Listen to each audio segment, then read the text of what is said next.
جان بچانا ہے تو اعتدال کے مسلک پہ رہیے.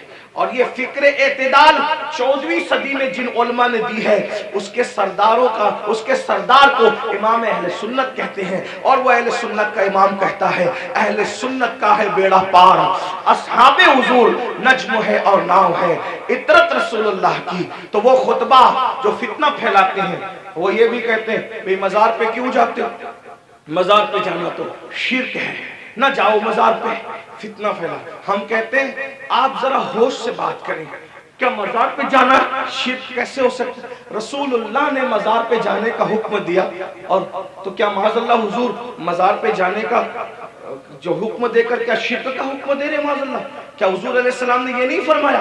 آقا فرماتے ہیں کہ میں نے تم کو پہلے قبروں پہ جانے سے منع کیا تھا, اب تم قبروں پہ جایا کرو, کیونکہ قبروں پہ جاؤ گے تو تمہیں تمہاری آخرت یاد آئے گی. لوگ اس کو بھول گئے, وہ کہتے ہیں نہیں جانا چاہیے شرک ہے. ایک بات آپ سے کہتا ہوں آخری میں, مزار پہ جاؤ کوئی شرک نہیں, بلکہ اللہ کے رسول نے تو 6 سال کی عمر میں جو پہلا سفر کیا تو اپنے والد کے مزار پہ بھی تشریف لے گئے. اور بخاری مسلم آپ اٹھا کر کے دیکھیں, سیاستہ اٹھا کے دیکھیں کہ حضور علیہ السلام شہدائے احد کے مزارات پہ خود تشریف لے جاتے تھے. شہدائے احد کے مزارات پر اللہ کے رسول خود تشریف لے جاتے تھے. سید الشہداء امیر حمزہ کے مزار پر سیدہ فاطمہ الزہرا خود تشریف لے جاتی تھی. غور فرمائیں, آپ غور کیجئے, مزار پہ جانا شرک نہیں ہے. لیکن ایک بات آپ سے سنیوں سے کہنا ہے, میرے بھائیوں سے, مزار پہ ضرور جاؤ لیکن سنت کے مطابق جاؤ. آج ہماری سنی قوم اپنے مسلک کو خود بدنام کرتے ہیں. وہاں جا کر کچھ لوگ علم نہ ہونے کی وجہ سے سجدہ کرتے ہیں. ہمارے مذہب میں, اسلام میں سجدہ کرنا اللہ کے سوا کسی کو جائز نہیں. آپ غلطی کرتے ہو. دیکھو اگر کوئی مسلمان شراب پیتا ہے تو کیا اس کا الزام اسلام پر آئے گا؟ بولو بھائی بتائیے, صحیح کہہ رہا ہوں غلط کہہ رہا ہوں؟ اگر مسلمان شراب پیے تو کیا اس کا الزام اسلام پر آئے گا؟ بولے نہیں آئے گا, کیونکہ اسلام نے شراب حرام کیا ہے. اب کوئی شراب پی رہا ہے تو یہ اس کی اپنی نادانی ہے, اسلام کا اس میں کوئی قصور نہیں ہے. تو اگر معاذ اللہ کوئی جاہل ان پڑھ قبر پہ جا کے سجدہ کر رہا ہے تو اہل سنت اس کی تائید کبھی نہیں کرتے. ہمارے امام سیدی اعلیٰ حضرت نے تو پوری کتاب لکھی, الزبدۃ الزکیہ, سجدے تعظیمی کی حرمت پر آپ نے پوری کتاب لکھی. تو غیر اللہ کو سجدہ تعظیمی حرام ہے, اور معاذ اللہ اگر عبادت کی نیت سے کرے تو شرک ہے. یہ ہم اہل سنت کا مسلک ہے. سجدہ کرنے کے بارے میں ہم سنیوں کو لوگ بدنام کرتے ہیں, جھوٹ بولتے ہیں, تجاوز عارفانہ سے کام لیتے ہیں کہ ہم تائید کرتے ہیں. ہمارے کسی سنی ذمہ دار عالم نے کبھی قبر پر سجدہ کرنے کی اجازت نہیں دی, اس کی تائید نہیں کی. بھائی اگر ہم قبروں کو سجدہ کرتے تو پھر ہم مسجدیں کیوں بناتے؟ ہم اتنی محنت کر کے چندے کر کے مسجدیں کیوں بناتے ہیں؟ بھئی جو قبروں کو سجدہ کرے گا اس کی مسجد کیسے ہوگی؟ ہماری مسجدیں ہیں, اور آج بھی اتنی گنڈا گردی لوگوں نے کی ہمارے ساتھ. آج بھی پورے ملک ہندوستان میں نہیں بلکہ پوری دنیا میں سب سے زیادہ اگر کسی کی مسجدیں ہیں تو وہ صرف اور صرف ہم اہل سنت و جماعت کی مسجد. اتنی مسجدوں پہ قبضہ کیا, ناجائز قبضہ کیا, چھینا, پھر بھی سب سے زیادہ مسجدیں ہماری ہیں. الحمدللہ دلی کی جامع مسجد کے بانی سے لے کر مراد آباد کی جامع مسجد کے بانی تک تاریخ اٹھا کر کے دیکھ لو, سب کے سب آپ کو اہل سنت ملیں گے, کوئی اہل بدعت آپ کو نہیں ملے گا. الحمدللہ رب العالمین. لیکن یہ بات سنیوں میں تم سے کہتا ہوں, قبروں پہ جا کے سجدہ مت کرو, اپنا اسلام بدنام ہوتا ہے, اپنا مسلک. اور ایک بات کہتا ہوں, جس چیز سے اللہ رسول نے روک دیا اس میں کبھی کوئی فائدہ ہی نہیں ہے. جب ہم اپنے نبی کو سجدہ نہیں کر سکتے تو ہم کسی ولی کو سجدہ کیسے کر سکتے ہیں؟ ہم کسی پیر کو سجدہ. آپ کو میری بات بری لگے گی تو معاف کرنا, لیکن یہ میں آپ کی آخرت کے لیے کہہ رہا ہوں. آپ سوچیں گے نہیں ہمیں تو فلاں نے بتایا. ایک بات میں آپ سے کہہ دوں, آپ کس کے مرید ہیں؟ آپ کہیں گے میں قادری سلسلے میں مرید ہوں, کوئی آپ کہیں گے میں چشتی سلسلے میں مرید ہوں, کوئی کہے گا میں نقشبندی سلسلے میں مرید ہوں, کوئی کہے گا میں سہروردی سلسلے میں مرید ہوں, کوئی کہے گا میں مداری سلسلے میں مرید ہوں, کوئی کہے گا میں وارسی سلسلے میں مرید ہوں, کوئی کچھ. سب سلسلے جو حق ہے, جتنے بھی سلسلے حق ہیں, سب سلسلے ہمارے سر اور آنکھوں پر ہیں. لیکن یہ علماء کی موجودگی میں ایک بات میں آپ سے کہوں ذمہ داری کے ساتھ, یاد رکھیے کسی بھی سلسلے سے مرید ہونا اس وقت تک کام نہیں آئے گا جب تک کہ تم پہلے شریعت کے مرید نہ بنو. بے شک. پہلے شریعت کے مرید بنو پھر قادری ہونا کام آئے گا. جی جی. پہلے شریعت کے مرید بنو پھر چشتی ہونا کام آئے گا. پہلے شریعت کے مرید بنو پھر نقشبندی ہونا کام آئے گا. پہلے شریعت کے مرید بنو پھر سہروردی ہونا کام آئے گا. اگر شریعت کے مرید نہیں بنے تو نہ غوث پاک بنا دیں گے، نہ غریب نواز بنا دیں گے، نہ شاعر نقشبند بنا دیں گے، نہ شاعر سہرورد بنا دیں گے. لٹکتے رہ جاؤ گے، برباد ہو جاؤ گے. کیونکہ یہ سارے بزرگوں نے شریعت کے لیے ہی اتنی بڑی بڑی قربانیاں دی. اگر غوث پاک گیلان چھوڑ کر بغداد آئے تو صرف تحفظ شریعت کے لیے آئے. یہ غریب نواز اپنا وطن چھوڑ کر، بلکہ مدینہ منورہ کے مدرس تھے غریب نواز، 3 سال مسجد نبوی میں حدیث کا درس دیا. اگر یہ سب کچھ چھوڑ کر کے ہندوستان آئے شریعت کے تحفظ کے لیے، اسلام کی خاطر آئے. ورنہ اور کیا لالچ کی ان کو؟ کیا کوئی تخت پہ بیٹھنا تھا، کوئی تاج حاصل کرنا تھا، کسی کی کٹیا پہ حملہ کرنا تھا، کسی کی زمین پہ قبضہ؟ کچھ بھی نہیں. ایک ہی مقصد تھا، بھٹکے ہوئے آہو کو پھر سوئے حرم لے چلے. دین کے لیے آئے تھے. اس لیے اللہ کو اپنی مرضی سے راضی مت کرو، اللہ کو اللہ کے بنائے ہوئے قانون سے راضی کرو. اللہ کو اللہ کی مرضی سے راضی کرو. تو یہ قبروں پہ سجدہ کرنا حرام ہے اگر سجدہ تعظیمی ہے تو، اور اگر سجدہ عبادت ہے تب تو مشرک ہو گئے، ایمان ہی نہ رہا. اسی طریقے سے قبروں پہ جاؤ تو بزرگوں کے طریق پر جاؤ، ہاتھ باندھ کر باوضو جاؤ، اور کم سے کم 2 ہاتھ دور کھڑے رہو، اور بزرگوں کی ولیوں کی قبروں کی ایسی تعظیم کرو جیسا ان کی ظاہری حیات میں مل جاتے، جیسے تعظیم کرتے ویسے تعظیم کرو. بتاؤ کیا اگر غوث پاک غریب نواز اور بزرگان دین ہمیں مل جاتے تو ہم ان کے اوپر ایسے لٹکتے، ایسے لٹکتے، ان کے اوپر ایسے گرتے پڑتے جیسے قبروں پہ گرتے پڑتے؟ عقیدت اپنی جگہ. بلکہ آپ کو کہتا ہوں، رسول اللہ کی مزار انور کو دیکھا تو سیدی اعلیٰ حضرت پکار اٹھتے، پیش نظر وہ نو بہار، پیش نظر وہ نو بہار، مگر سجدے کو دل ہے بے قرار.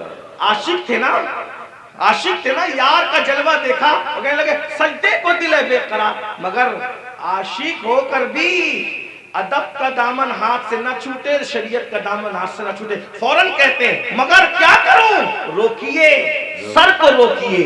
ہاں یہی امتحان، کیا بات ہے، یہ امتحان ہے ہمارا. اس لیے اب ایک بات کہہ دوں، کڑوی لگے تو معاف کرنا، جن کو سجدہ کرنا حرام ہے وہاں جا کے سجدے کرتے ہو، اور جس کو سجدہ کرنے کا حکم ہے اس کو سجدہ نہیں کرتے. دیکھ لیں ہماری قوم کا حال دیکھ، جو 700 مرتبہ پورے قرآن میں کہے کہ مجھے سجدہ کرو، اس کو سجدہ نہیں کر رہے، اور جس کو سجدہ کرنا حرام ہے وہاں جا کے سجدہ. نادانی دیکھو، علم نہیں نا، یہ جہالت، ان پڑھ پڑھ. یہ علم نہ ہونا ساری گندگی کی جڑ ہے. اس لیے علم حاصل کرو، اپنے بچوں کو بھی علم کے قریب لاؤ. اتنا علم اپنے بچوں کو دے دو.